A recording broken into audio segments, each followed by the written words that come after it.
வணக்கம் அன்பு நண்பர்களே, உங்கள் அன்புக்குரிய ஏகேஜி சித்தார்த்த பெண்மணி. இன்றைக்கி ஆகஸ்ட் 4 2024 கிட்டத்தட்ட தொடர்ந்து 14வது முறையாக என்னுடைய அன்புக்குரிய மதுரை மீனாட்சி கிட்டேருந்து சுந்தரேஸ்வர மாமா கிட்டேருந்து விசேஷமான அழைப்பு வந்ததை அடுத்து 14வது முறையாக இன்றைக்கி ஆடி அமாவாசை முன்னிட்டு தரிசனம் பண்ணுறதுக்காக வந்துட்டுருக்கீங்களா. ரொம்ப ரொம்ப ரொம்ப ரொம்ப ரொம்ப சந்தோஷங்கள். யாருக்குமே கிடைக்காத ஒரு பெரும் பாக்கியம் என்னுடைய நட்பு வட்டாரத்துலேயும் சரி, என்னுடைய க்ளோஸ் பாண்டிங்கில் இருக்கவங்களையும் சரி, என்னுடைய பரம்பரையிலும் சரி, என்னுடைய ஃபேமிலியிலும் சரி, யாருக்கும் கிடைக்காத இப்பேற்பட்ட பெரும் பாக்கியத்தை என்னுடைய அன்புக்குரிய மதுரை மீனாட்சியும் சுந்தரேஸ்வர மாமனையும் உருவாக்கி தந்திருக்காங்க.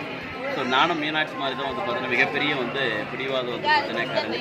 ஸோ எனக்கு தேவையான விஷயத்தை இங்கேருந்து வாங்கிட்டு தான் போவேன். அதுவும் இன்றைக்கே மொத்தமாகவே சேர்த்து வாங்கிட்டு தான் போவோம். அப்படி இல்லைனாலும் மிகப்பெரிய மாற்றத்தை உருவாக்கக்கூடிய மீனாட்சி கூட கூட்டிகிட்டே கிளம்பிடுவோம். நன்றிகள். நல்லதே நடக்கட்டும். எல்லா